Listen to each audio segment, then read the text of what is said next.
L'itinérance est un phénomène qui a pris beaucoup d'ampleur au cours des 10 dernières années.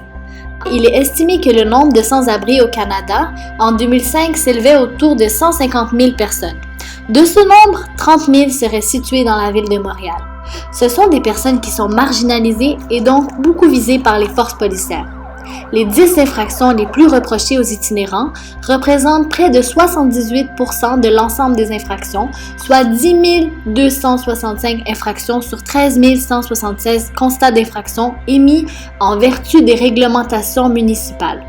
C'est ce qui nous amène à nous demander si la judiciarisation des itinérants laisse place à l'exercice de leurs droits. Il faut cependant préciser que les personnes itinérantes visées par notre recherche ne sont pas celles qui ont choisi ce mode de vie. Nous visons plus particulièrement les itinérants avec des troubles mentaux. Pour notre recherche, nous nous sommes basés principalement sur les études de Céline Bello. En effet, depuis ces études, le sujet de l'itinérance est beaucoup plus documenté qu'il ne l'était, particulièrement grâce aux statistiques que ces études ont fournies. Par ailleurs, le RAPSIM nous fournit des précisions sur le portrait de l'itinérance. De plus, le rapport de recherche de la Commission des droits et libertés des personnes et de la jeunesse de 2009 nous a aidés pour le volet de l'atteinte aux droits du logement, de la sécurité et de la dignité. Finalement, nous nous sommes basés sur le mémoire du Barreau du Québec sur l'itinérance. Il est difficile pour nous et tout chercheur d'avoir un dénombrement précis en raison de la nature même du phénomène d'itinérance. En effet, tel que mentionné à maintes reprises dans les recherches, les personnes itinérantes ne partagent pas toujours leur information de façon véridique et exacte. De plus, ce sont des personnes qui sont marginalisées de par la précarité de leur statut et de par leur déviation vis-à-vis de la société. Aussi, il existe sur le sujet une abondance de documentation et des statistiques dont le résultat diffère en raison des facteurs précédents.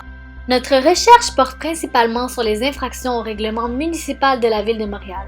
De plus, nous nous sommes limités à l'itinérance chronique et non temporaire. L'itinérance chronique est la plus visible. Les personnes dans cette situation n'ont pas connu de logement depuis une longue période.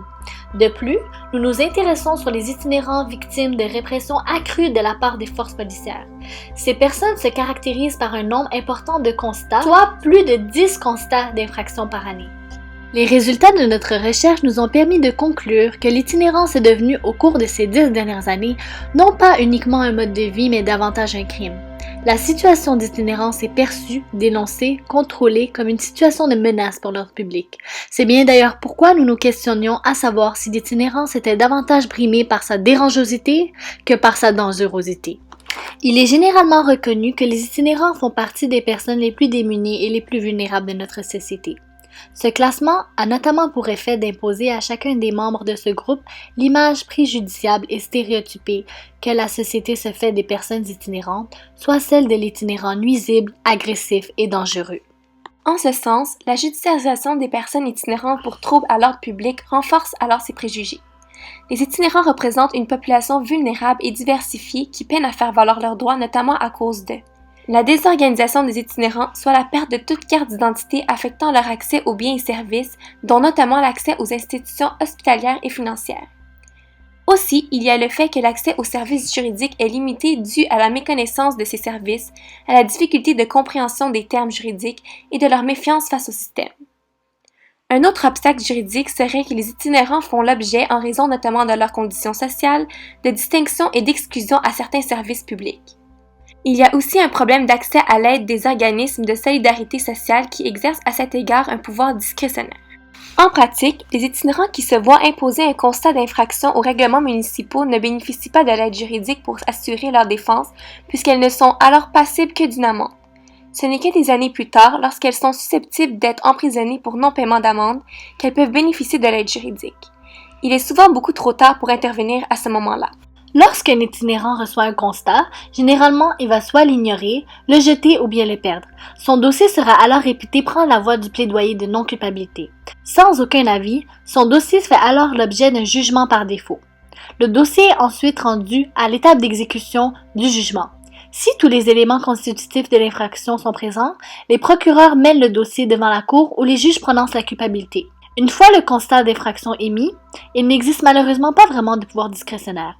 Bien que les juges se sentent concernés par la problématique des itinérants et essaient de trouver des aménagements et des solutions, le pouvoir des juges à l'égard de ces personnes vulnérables se limite seulement à celui qui leur est conféré. Contrairement aux juges, ce sont les forces policières qui ont ce pouvoir discrétionnaire d'épargner l'itinérant ou de lui émettre un constat. Divers droits fondamentaux sont brimés par la judiciarisation des personnes itinérantes. Entre autres, le droit au logement est en jeu. En effet, la précarité résidentielle et le manque de logements sociaux constituent un élément majeur des facteurs structurels de l'itinérance. D'ailleurs, le fait d'être judiciarisé peut entraver l'obtention de nouveaux logements. Le logement implicitement protégé par l'article 45 de la Charte des droits et libertés est avant tout le lieu privilégié d'expression de la citoyenneté, le lieu où la personne aux prises avec des problèmes de santé mentale peut débuter son cheminement vers la reprise de pouvoir sur sa vie. Les sans-abri sont clairement démunis du droit du logement. Devant ces circonstances particulières, nous sommes d'avis que le tribunal est justifié d'intervenir puisque le gouvernement est réticent à allouer les ressources nécessaires pour endiguer et prévenir l'itinérance. Le droit à la sûreté prévu à l'article 1 de la Charte est également brimé. Son objectif est de protéger toute personne contre les actes de l'État qui ont des conséquences physiques et psychologiques sérieuses, graves, néfastes sur elle. La sécurité de la personne doit inclure un droit au traitement médical d'un état dangereux pour la vie ou la santé sans menace de répression pénale. En forçant une personne dont la vie ou la santé est en danger de choisir entre, d'une part, la perpétration d'un crime pour obtenir un traitement médical efficace en temps opportun et d'autre part un traitement inadéquat ou pas de traitement du tout, le droit à la sécurité de la personne est violé. Aussi, le manque de sommeil peut avoir de graves conséquences sur la santé des personnes itinérantes. Si le fait de se loger dans des endroits publics comme les parcs le soir consiste en une infraction punissable par amende, on conclut qu'il s'agit d'une atteinte au droit à la sûreté et au respect de l'intégrité des sans-abri garantis par l'article 1, puisqu'ils n'ont pas de place où dormir sans avoir un risque d'être punis. S'inspirant des tribunaux mis en place ailleurs au Canada, notamment du Mental Health Court à Toronto, une solution alternative à la judiciarisation a été mise en place, soit le programme d'accompagnement justice santé mentale à Montréal. Puisqu'on estime qu'entre 30 et 50% des itinérants auraient des problèmes de santé mentale, ce programme a été mis en place à la Cour municipale de Montréal afin d'offrir des services de santé adaptés à la condition des contrevenants présentant des problèmes de santé mentale pour proposer des alternatives à l'emprisonnement. Ainsi, l'itinérant aurait un choix, soit de subir l'incarcération, soit d'accepter un encadrement par un intervenant et de coopérer pour l'amélioration de sa santé, ce qui pourra éventuellement retirer toute accusation émise contre lui. Notre recherche nous a permis d'établir que ce choix donné à la personne itinérante n'est pas vraiment un vrai choix. C'est-à-dire que si l'itinérant ne suit pas les interventions médicales, il retombera alors dans le tribunal régulier et va suivre le cours normal du processus judiciaire. L'itinérant doit consentir aux soins médicaux au risque de se retrouver en prison. Ce consentement aux soins que l'on peut qualifier de vicié porte atteinte au droit à la liberté garanti par la Charte canadienne qui est intimement lié au concept crucial de dignité humaine. Ce dernier donnerait le droit de prendre des décisions personnelles fondamentales sans l'intervention de l'État. À la lumière de nos recherches, le droit à la dignité qui devrait conférer à l'individu une marge d'autonomie dans la prise de décisions d'importance fondamentale pour sa personne n'est pas respecté lorsqu'on impose à l'itinérant un choix préconçu entre l'incarcération ou l'intervention médicale.